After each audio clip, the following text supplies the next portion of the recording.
And then share.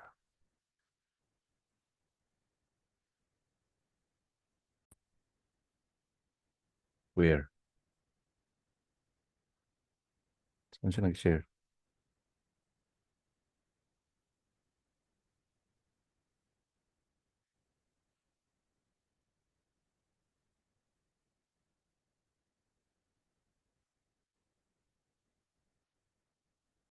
Yun.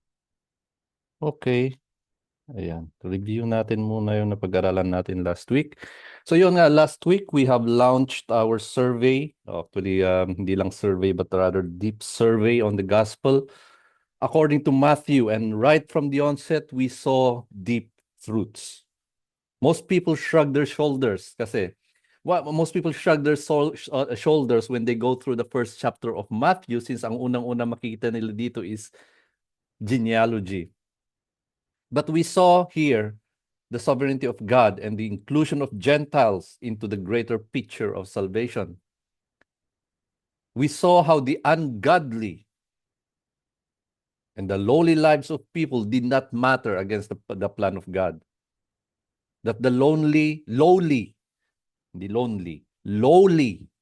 and sinful people, including the most sinful of all King Manasseh, and one of the most lowly, the Canaanite prostitute Rahab, they were used to bring about the incarnation of the Savior of mankind.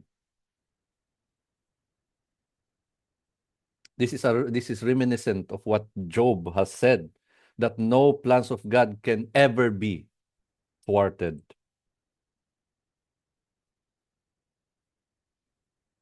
And I think this is one of the principles that we can repeatedly see throughout the gospel. Even in the entire New Testament, going through the Revelation, na makikita natin talaga the plan of God can never be thwarted. No plans of man, no schemes of man can ever go against the plan of God. It will all come to pass. It is just a matter of time. Sarili niyang oras. So dapat ito ay source ng comfort natin. Na kahit anuman ang pinagdadaanan natin, we are assured on the promise of God. Ano yung promise ni God? First is that in all things, in all through these things that we are going through, Christ will be with us. And towards the end of these things, the blessed hope will be upon us. This power of the sovereignty of God, I mean, so overwhelming. And makikita natin itong sovereignty of God also manifested in the life of Joseph as we saw in chapter 1. Two things that we can take from that. First is that God's will be done despite the different plan of Joseph. And second, and one of which we took our lesson, is that no matter how good the plan is, despite the righteousness of the act that Joseph has planned, that was not the plan of God. Point here is that at times, hindi ko linalahat ito. At times, good works alone is not sufficient if it is not the fruit of the Holy Spirit. Good works without the leading of the Holy Spirit may not matter, since it is the Holy Spirit that leads us to the will of God.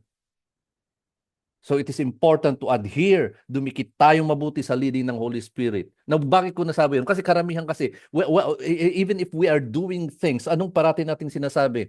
At the end of the day, God looks at the heart. What is the motivation, what the motivation for that act? But if it is the fruit of the Holy Spirit, then definitely the underlying motivation for that, the cause of that act is love.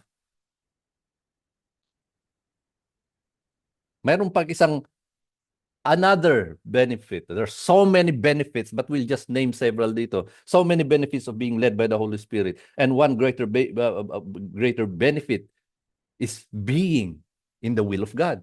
Because we know that the Holy Spirit would lead us to the will of God. That if we are living in accordance to the will of God, it means that we obey Him. And if we obey Him, it means that we love Him. Di ba? Nung sabi ni Christ, if you love me, obey my commands. So that comes in hand in hand. Ulitin ko. if we follow the leading of the Holy Spirit, then we are walking in the will of God.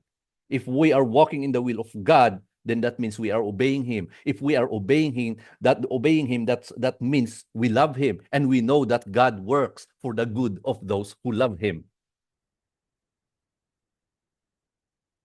And this, of course, will lead us to one of the greatest commands, one of the most beautiful will of God. What's that? Such that God works for the good of those who love Him, those who were called according to His purpose. Now, what is this purpose of God? In the context of this, of this passage, what is the will of God? Kasi Romans 8:28 yun. Sabi, God works for the good of those who love Him, those who are called according to His purpose. Ano yung purpose na yun? Jump to verse 25. What's God's purpose? God's will is for those who love Him to be conformed into the image of His Son. Makita nyo kung how interconnected all of these things are. Ang pinag-usapan na pa lang natin dito, yung kinuha nating lesson kay Joseph. Following the will of God, that this is very important. Kita nyo yung beauty of these doctrines when you intermingle. No other theological book outside of the Bible could ever give us this thing. Yung consistency on how beautiful this intermeshes with each other.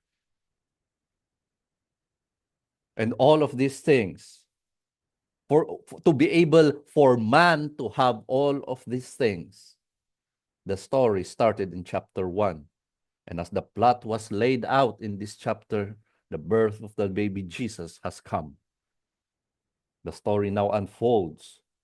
So prepare to be blessed as finally we will begin our study of the life of our Lord and Savior Jesus Christ. And I know marami tayong makukuha dito, as you will see later on after we pray. So let's bow down our head once more. Yes, Father, thank you once again for this opportunity that you have allowed us to be here. Thank you for the lives, of Father, of these children of yours. Continue, Father, to be with them, guide them in everything that they do. Bless the work of their hands, Father, and continue to sustain them. Most of all, Father, continue, Father, to strengthen this conviction that you have given them, to grow more in their understanding of your word, to grow more, Father, strengthening their relationship with you. As it is at this moment, Father, I pray, let your Holy Spirit strengthen His hold in each one of us and allow us understanding of these things as we continue, Father, to look into the life of your Son, our Lord and Savior, Jesus Christ. Overwhelm us with your presence, Father, that only your truth would come forth. Open our hearts, Father, for rebuke, and let us continue, Father, to yearn for these things, so that we might be conformed to the image of your Son. May your name be glorified tonight, O Father, in Jesus' name. Amen. Amen. Ayan. Nabanggit ko yun kasi ito. Matthew part 2a. Very rare na nangyayari ito.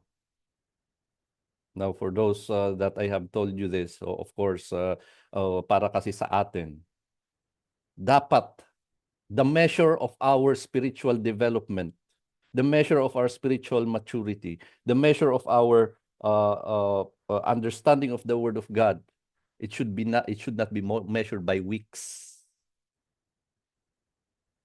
The moment that you go to bed at night, assess yourself. Do I know more about the glory of God now compared to when I woke up this morning? Kasi as we continue to grow in that knowledge and understanding, the more deeper that we would see, the more that our eyes are peeled, and the more that we will see through these things. Kaya medyo mapapahaba. I hope na pwede kong but let's just go. Pinapahaba ko lang. Anyway, yung first na kwan, which, ito lang ang pag-uusapan natin ngayon kasi maraming mga introduction. I have to cover a lot of things to help us yung understanding natin towards the other chapters. Dapat i-cover natin yung mga yun, yung mga basic na mga nangyayari doon. So, wise men from the east. That's chapter 2, verses 1 to 12. Allow me to read. Now, after Jesus was born in Bethlehem of Judea in the days of Herod the king, behold, Magi from the east arrived in Jerusalem, saying, Where is he who has been born King of the Jews? For we saw his star in the east and have come to worship him. And when Herod the king heard this, he was troubled, and all Jerusalem with him. And gathering together all the chief priests and scribes of the people, he was inquiring of them where Christ was to be born. And they said to him, In Bethlehem of Judea, for this is what has been written by the prophet. And you, Bethlehem, land of Judah, are by no means least among the leaders of Judah, for out of you shall come forth a leader who will shepherd my people Israel. Verse 7, Then Herod secretly called the Magi and carefully determined from them the time the star appeared. And he sent them to Bethlehem and said, Go and search carefully for the child, and when you have found him, report to me, so that I too may come and worship him. Now after hearing the king, they went their way, and behold, the star, which has been seen in the east, was going on before them until it came and stood over the place where the child was. And when they saw the star, they rejoiced exceedingly with great joy. And after coming into the house, they saw the child with Mary, his mother, and they fell to the ground and worshipped him. Then opening their treasures, they presented to him gifts of gold, frankincense, and myrrh. And having been warned in a dream not to return to Herod, the Magi departed from their own country by another way. Now, as I was reading this, preparing, tumatakbo yung picture sa ulo ko like I was there. This is another manifestation. Now, if we allow the Holy Spirit to help us in the reading of these things, there will be a lot of things that will be opened in our minds. Now, before we start with this, alam na siguro ng marami dito, sino ba yung mga nandito nung Christmas party natin sa park. Para sa mga narinig na ito, please bear with me so that the rest who have not heard it will hear it as well. Now, answer this among yourselves. Tanungin yung sarili ninyo. Sa Christmas, picture the nativity scene. Nativity. Yung Belen na ginagamit during Christmas. Dun sa manger yon ang setup, di ba? Try to assess who were there. Sino ang nandun? Maliban kay Joseph, Mary, and the baby Jesus who were there in the manger. Okay, picture that in your mind, okay? Sige. Although hindi naman kasi complete dito, but makikita ninyo. So, we start. Yun ang gusto kong imprint bago natin umpisan, ilagay nyo sa ulo nyo. Who are the characters in the nativity scene? Okay? Remember, ang nativity scene, Christ was born in a manger. Okay? Okay, first chapter, verse 1. Sabi dito, Now after Jesus was born in Bethlehem of Judea, in the days of Herod the king, this is Herod the Great, behold, Magi from the east arrived in Jerusalem. Now, according to scholars, Jesus Christ, kasi contrary to common knowledge, na ipanganak si Jesus Christ nung AD 0. Scholars believe that Jesus Christ was born in 6 BC. Dahil 6 BC on the Gregorian calendar, dahil Herod the Great died in 4 BC. 2 years after Jesus Christ was born. That being said, kaya 6 BC hindi raw 0, but that's scholars. Bahala kayo. Basta they are basing on the finding that Herod the Great died in 4 BC. Remember, sa BC kasi patras yung year. So 2 years after Jesus Christ was born, based on this understanding, 2 years after Jesus Christ was born, Herod the Great died. That being said, Jesus Christ was born during the rule of Herod the Great. First, puntahan natin si Herod. Kasi kaya napahaba to, sabi ko kasi marami tayong i-cover na ground para mas malalim yung understanding natin pababa. First, si Herod. So that we would understand why he was doing the things that we will see later on. Bakit? Anong nagmo-motivate sa kanyang gawin yun? Now, early on his power as king of Israel, Yung Roman emperor noon is si Mark Antony. Mark Antony ruled with his mistress Cleopatra. Hero was a close and royal friend kay Mark Antony, but an enemy to Cleopatra. That didn't matter though. Kasi eventually natanggal si Mark Antony. Mark Antony was defeated by Augustus Caesar. Itong si Herod, of course, mag-shift ng loyalty. Hindi not necessarily na mag-shift ng loyalty. But what he did, that when Augustus took control, he promised Augustus Caesar that he will give him the loyalty that he gave Mark Antony. Now, kaya sinabi kong hindi siya nag-shift ng loyalty kasi hindi naging traitor si Herod kay Mark Antony. He had been a loyal friend to Mark Antony till the end. Now, we will not discuss fully how Herod came into power. We will touch that moment a bit as we proceed. But let us just state na pinaghirapan niyang makuha yung position niya as King of Israel. Pinaghirapan niya yon. And because of this, he was very wary of anyone or anything that might pose a threat to his power. Okay? Consider this. Tignan niyo yung mga ginawa niya. When he sat on his throne, may mga members of the Sanhedrin. You know the Sanhedrin, di ba? There are members of the Sanhedrin who were against his policies. Alam niyo ginawa niya? Pinapatay niya lahat yun. Yung mga nag-uupo sa kanya, and then pinalitan niya ng mga puppets. Merong ginawa si Herod na golden eagle sa may temple. Siguro may mga nag-trip lang ng mga young disciples. Itinumba nila yon. Pinapatay niya silang lahat. He had a brother-in-law who was a young high priest. Yung brother-in-law na to, mas gusto siya ng tao kaysa kay Herod. Out of nowhere, nagkaroon ng drowning accident yung brother-in-law. Nung tinignan ng mga archaeologists, biblical archaeologists, yung pool kung saan siya allegedly na nalunod, very shallow. So add 1 and 1, you know what really happened. You can assume what would happen. Nung na-accuse yung favorite wife niya, favorite wife pa to she had her strangled. 2 of his sons, they were falsely accused of plotting against him. Falsely accused. Anak niya, he had them killed.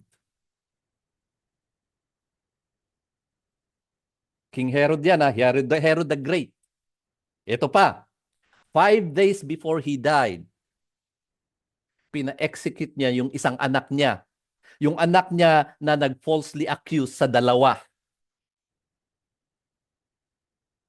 I wanted to lay that out so that we would have a deeper understanding on the mindset of Herod during that time. Very wary siya. Talagang takot na may makukuha. Kasi syempre pinaghirapan niya yun. It's not given to him. It's not given to him by his father. So that's Herod for now. Now, the Magi's.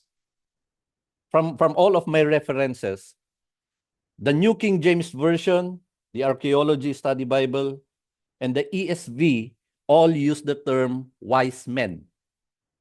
NIV and LSB use Magi. Ito, LSB to, Magi. Now, contrary to what many believe, the wise men or the Magi's who searched for Jesus Christ were not a group of 3. Hindi. They were not a group of 45 or 5 or 2 or 1. The gospel does not say anything about that. Neither are their names Melchor, Gaspar, and Baltasar. Okay? Yung mga wise men dito, Pag yung Greek term kasi ng wise men, it can be translated to mean astrologers. These wise men are those who are knowledgeable in the fields of nung time na yun, hindi yung time ngayon. Kung na ano yung knowledge nung time na yun. They were knowledgeable in the fields of science, mathematics, agriculture, and of course the occult and astrology, because well, it is commonly used in the occult. We can see the presence of these people in the book of Daniel, di ba? Yung mga yung mag translate ba yung term na yun ng mga dreams? These men were respected during the time of the Medes. They were consulted on many things, pati nga yung rule ng mga Medes eh. And since they are since they are considered as intellects and sorcerers, dream interpreters pa sila. It is believed that this group of Magi's who went to search for Jesus were part of a greater caravan that was traveling. Now, habang nagbebiyahe, siyempre pag magbiyahe ang mga yan, months yan. Now, as they were traveling, of course, ini-study nila yung stars, they might have encountered an anomaly. May nakita sila, siguro silang kakaiba, kaya sinundan nila yon. Now, why did they ask for a king? Bakit nung pumunta sila kay Herod, they asked for a king? Since most Magi's came from the time of the Persians. They might have been there when Daniel was at its peak of his career when he wrote his book. So naiwan siguro sa kanila yung book na yon. The prophecies that Daniel wrote. So when they saw this star that is out of nowhere, they might have connected it to what they have known, and they separated from their main group. Why? To make this great event known. Makikita natin yan mamaya kung paano ginawa ng Panginoon yan. Of course, being people of high status, para sa sila, it is common courtesy to visit a new king.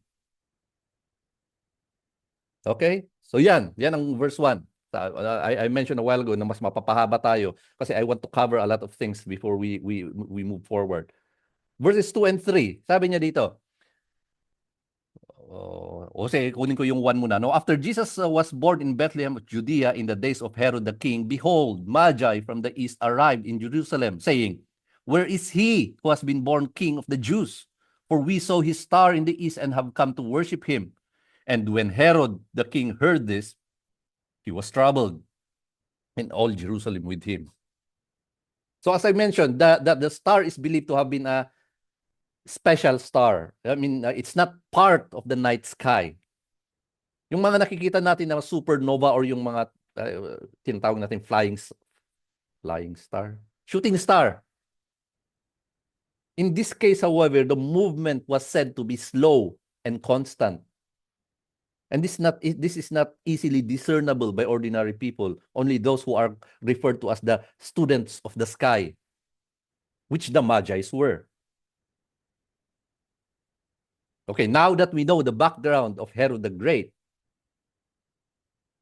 kasi si Herod the Great kasi, yung pagiging king niya, he did not get his throne through birthright. No. It was given to him by Rome. So of course, he would be troubled by, sasabihin ba naman sa'yo na may ipinanganak na king of the Jews? Pakukuha ko lang tong posisyon ko na to. Siyempre, kakabahan talaga si Herod. Considering yung mental disposition niya nung time na yon to those who were a threat to his throne. Kakabahan siya. And then 4 to 6. And gathering together all the chief priests and scribes of the people, he was inquiring of them where the Christ was to be born. And they said to him, in Bethlehem of Judea, for this is what has been written by the prophet. And you, Bethlehem, land of Judah, are by no means least among the leaders of Judah, for out of you shall come forth a leader who will shepherd my people Israel. Yung verse 6 na to, it came from Micah. Micah 5:2. So ang nangyari dito, dahil kinabahan si Herod, syempre kung kinabahan si Herod, pati yung mga alipores niya. He consulted the top men who know about these things. This, of course, include the Sanhedrin. Remember that the Sanhedrin during that time is composed of Herod's puppets. Regardless, they know the scriptures. So the wise men of Israel scuttled and they conducted research.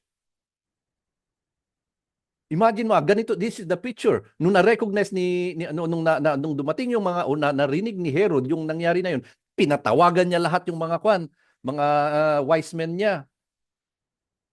Siguro sila kanya-kanyang kumuha ng mga kwan sa library and then nag-research. And finally, they found the prophecy of Micah, which is in verse 6. Here's a funny thing though. And it is something that will echo out throughout the ministry of Jesus Christ. Kasi ito, tignan mo to Ikaw yung expert of the law. May dumating that they have, it would act as a confirmation that the prophecy might come true. The coming of the Messiah. So nag-research sila, And then na-confirm. Ito to.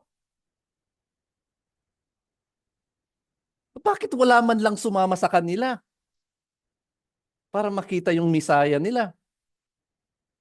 There was no record that any of the scribes and chief priests had the interest to go and check. They have been waiting for the Messiah. Take note. This is still within the 400 years of intertestamental period that God was quiet. And finally, there was now this possibility of the birth of the Messiah. The king was proclaimed. They themselves pointed it out to the Magi's. They studied the scriptures and found it, yet no interest. I mean, can you even imagine that?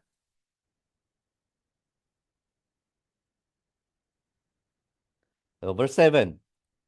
Sabi, then Herod secretly called the Magi and carefully determined from them the time the star appeared. Tignan nyo Herod made sure that the accounts of the Magi's were accurate description of what was written in the prophecy.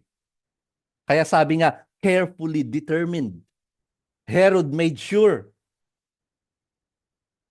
And of course, when he had concluded this, he had confirmed it. Try to imagine this.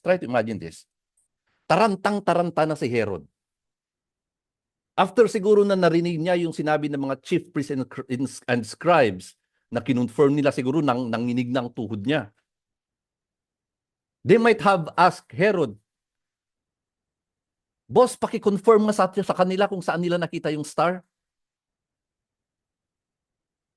Kasi kung sa east ito nakita nila, baka totoo na to. Siguro nung pahabang papunta si Herod sa mga Magi's, nervyos ito. Siguro sinasabi na, sana hindi east. And then of course, it was confirmed. And he made up his mind on what he needed to do. Verse 8. And he sent them to Bethlehem and said, go and search carefully for the child, and when you have found him, report to me, so that I too may come and worship him. Now, of course, we know, knowing the mindset of Herod at that time, that he would do anything to protect his throne. Of course, alam natin na hindi siya pupunta doon para mag-worship.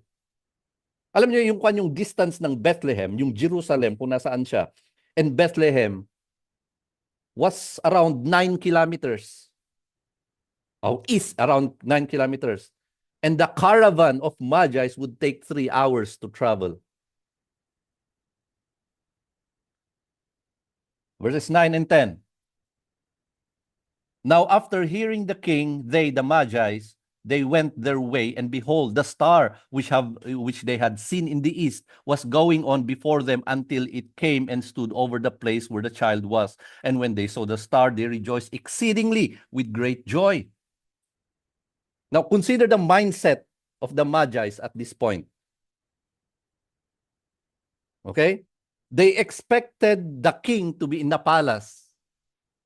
But no.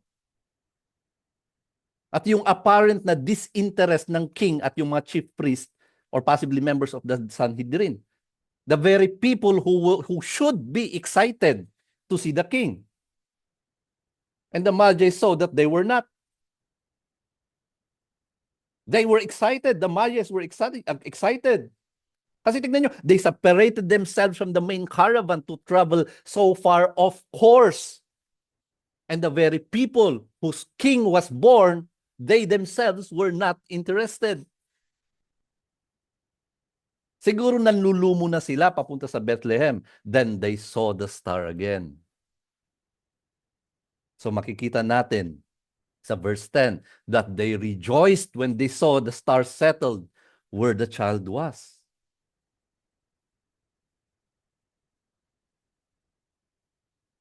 Okay, take note dito bago natin pasukin yung next. Sa picture natin kanina, yung image natin ng nativity scene. Manger where baby Jesus was born. Decoration pa nga yun eh. Who were the characters other than Joseph, Mary, and the baby Jesus? Part lang kasi ang diniscuss dito, pero makikita natin yung completion niya sa Luke. Pero tignan nyo to tignan nyo to. Kasi yung mga shepherds, sila ang pumunta sa manger. Fast forward several months later, the Magi's went to, and after coming into the house, and they saw that child, no longer a baby. It's no longer a manger, with Mary his mother, and they fell to the ground and worshiped him. Then opening their treasures, they presented to him gifts of gold, frankincense, and myrrh.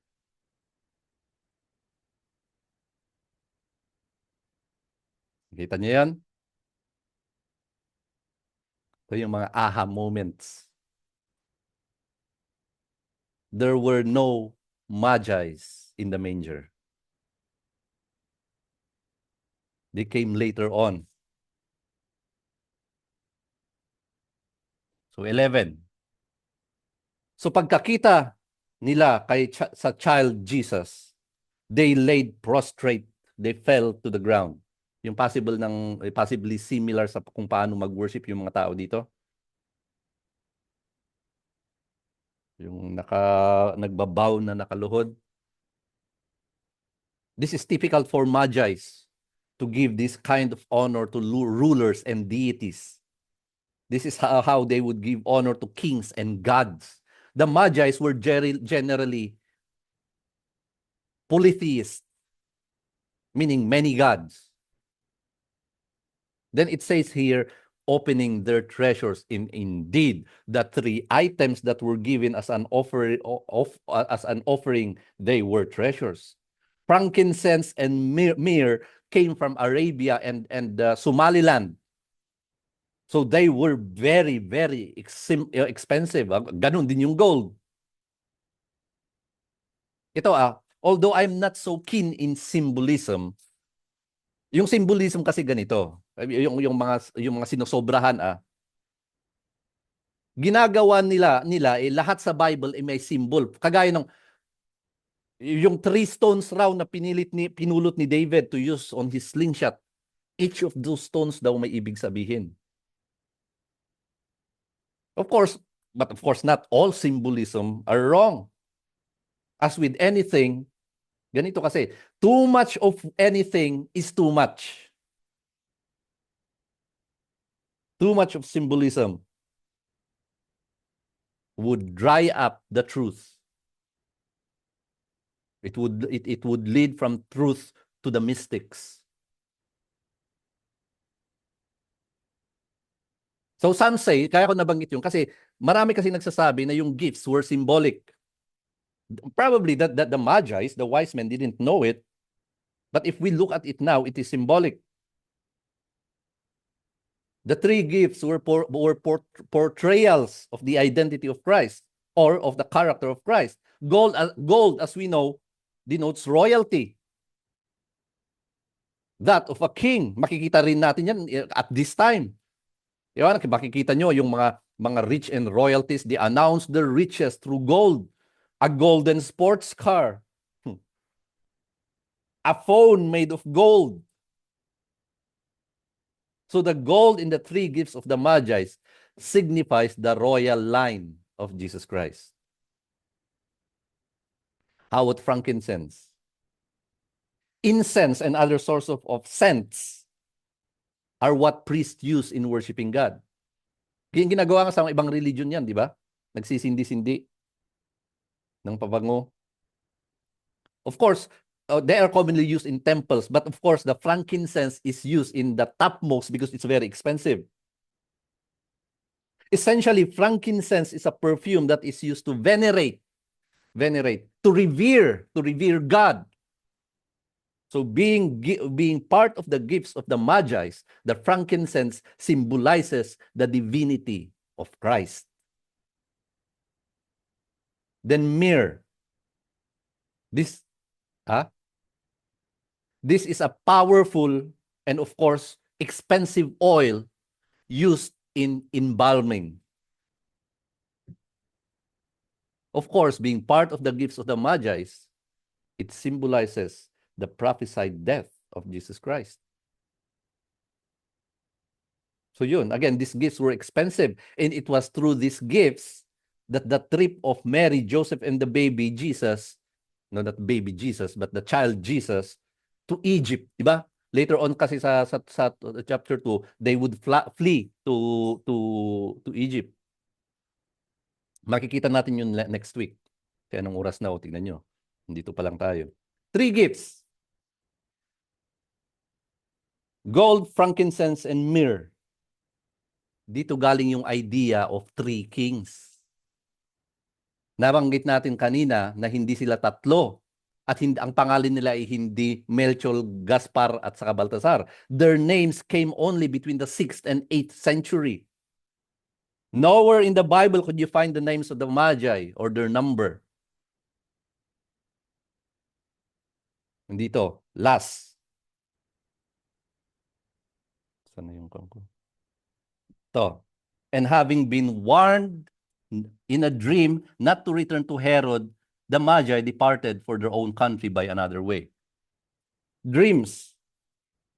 Now, as we progress through this chapter, we continue next week, we would see the bigger picture on how God has orchestrated His plan through giving of dreams. First, anong first na dream na nangyari? Dito sa Matthew, when God talked to Joseph in his dreams through an angel, Matthew 1:20. Ito yon. Matthew 1:20. And when Joseph has considered this, yun yung gusto silently na hihiwalay raw niya.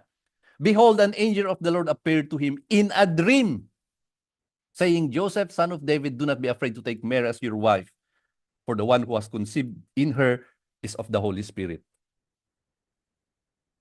And then dito sa verse 20 ng chapter 2.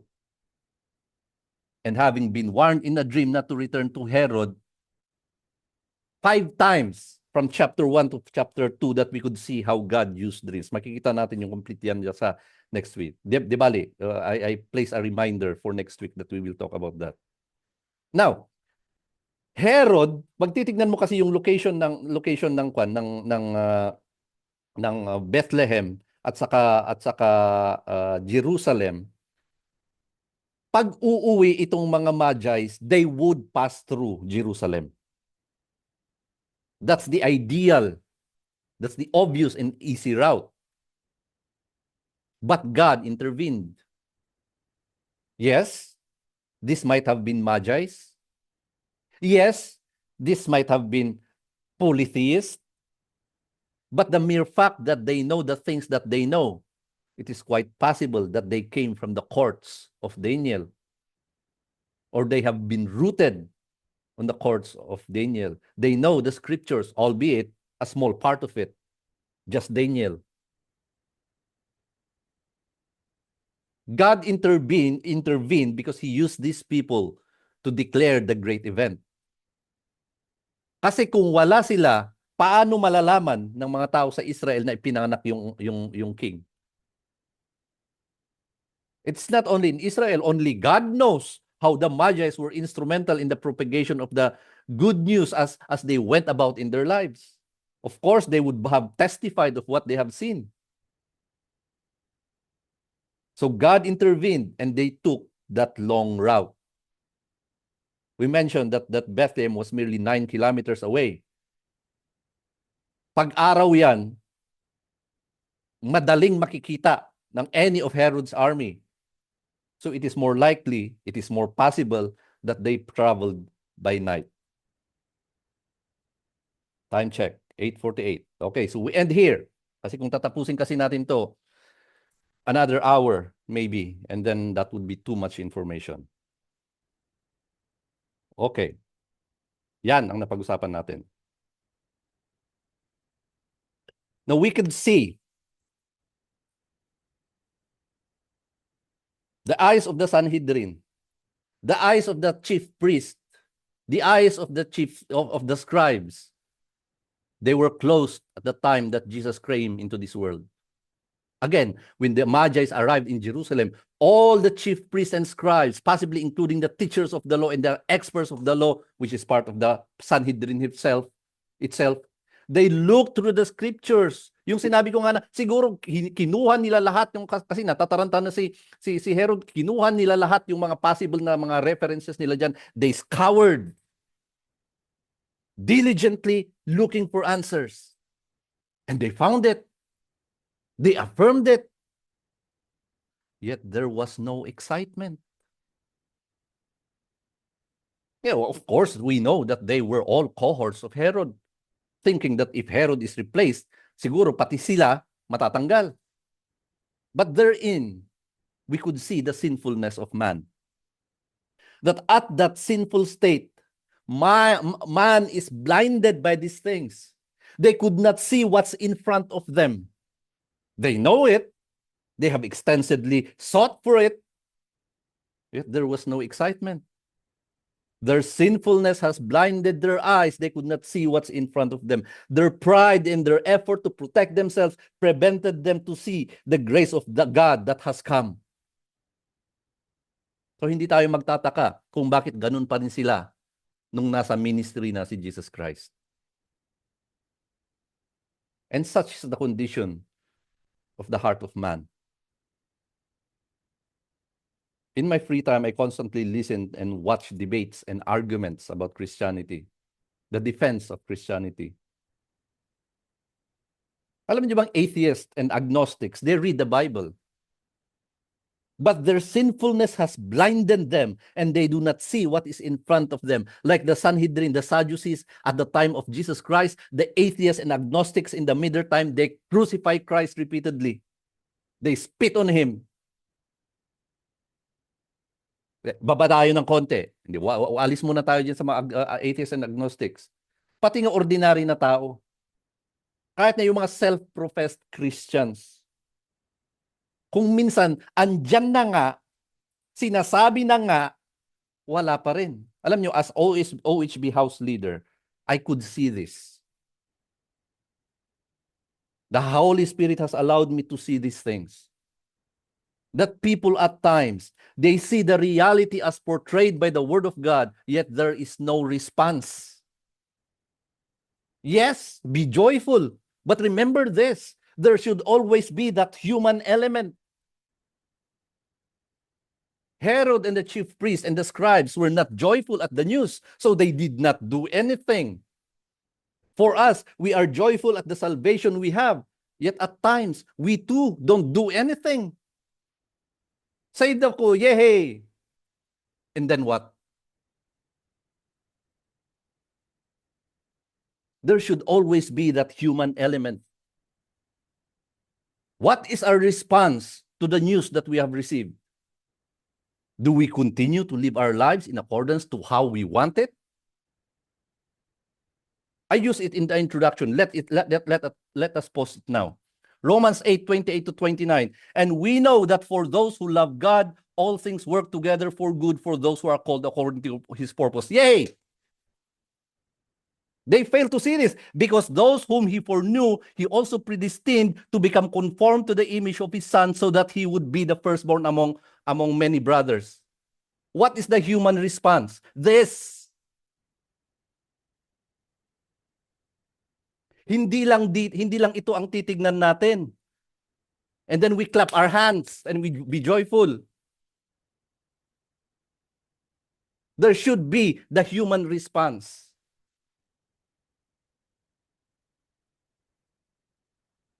The main point of this is actively participate in our sanctification process to continue to change our way of life, to continue to be transformed through the renewal of our minds.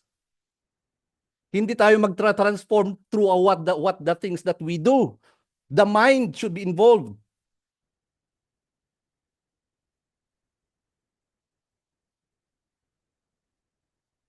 Let's pull back. Dito ang pinag-usapan natin dito is yung response natin. But how did we react? When we received the grace of God, how did we react? Iba yung response, The response is what's the human response of what you have received. Yung react is that immediate. Tignan niyo, let's pull back that verse. Tignan niyo to. Matthew 2:10, sabi nila, and when they saw the star, they rejoiced exceedingly with great joy.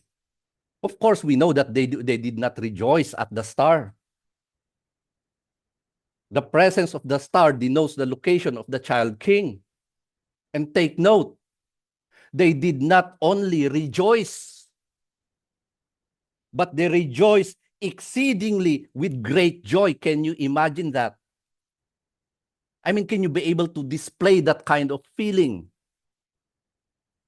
Rejoice exceedingly with great joy. Why? Because they would see the king. How about us? We might not have seen the king, but we know what he has done.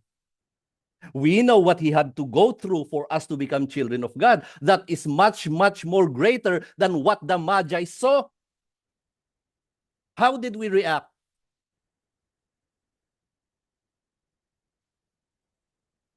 The reaction that we had should not only be one time. It should be continual.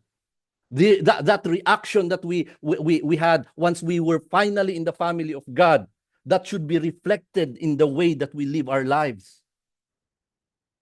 And we know that we should live our lives for the glory of our God.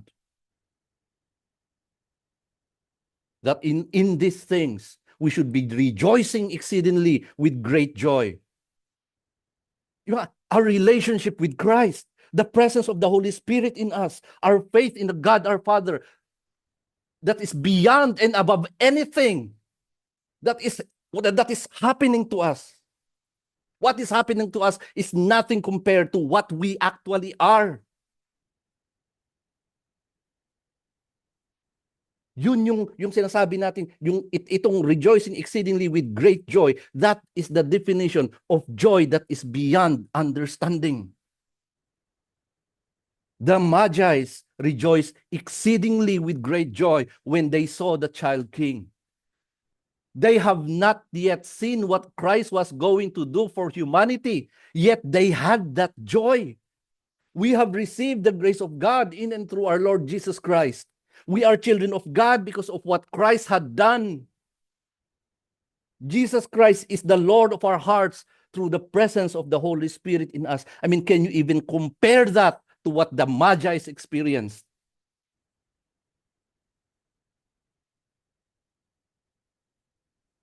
This is connected to what we said about the human response. Why? Because if we really have that joy that is beyond understanding, hindi lang yung emotional joy. Kasi, ganito kasi, meron kasi yung mga nakikita mong nakangiti, pero deep in their hearts, they are so sad. No. Oh, well, on the other hand, there are those who seem so gloomy, and yet in their hearts, they are joyful.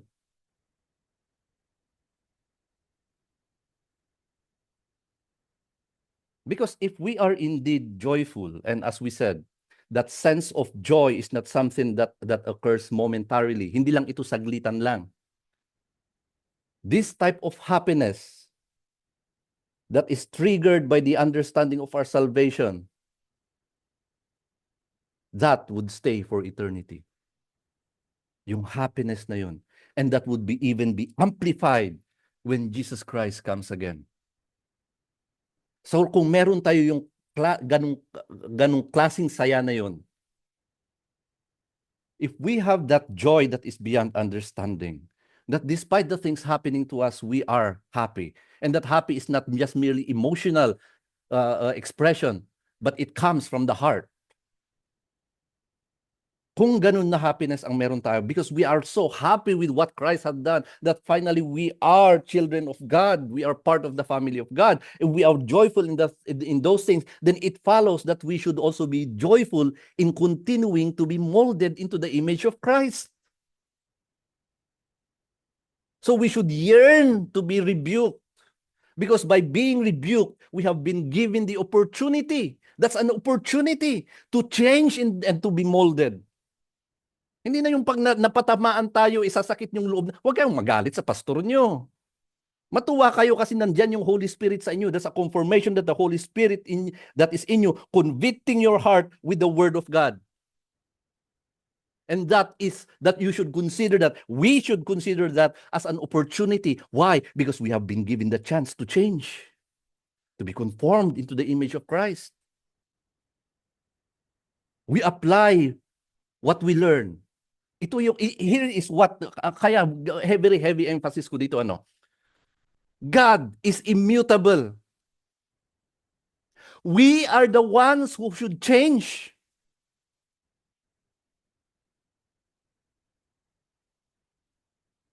And in all of these things, the source of that joy that we have is in our hearts. The joy that we are all children of God because of what our Lord and Savior Jesus Christ has done in the cross. Never forget that. Never forget that. The Magi's were exceedingly happy. Those who were waiting for the Messiah closed their eyes on the truth that was with them. We see the truth in us. There always should be that human response. When we read Matthew 8 or Romans 8:28, do not just read 8:28. Go to the next verse. Hindi lang nabasa natin na God works for the good of those who love Him, then yehey, jump for joy. There is the human element in verse 29. To conform to the image of His Son.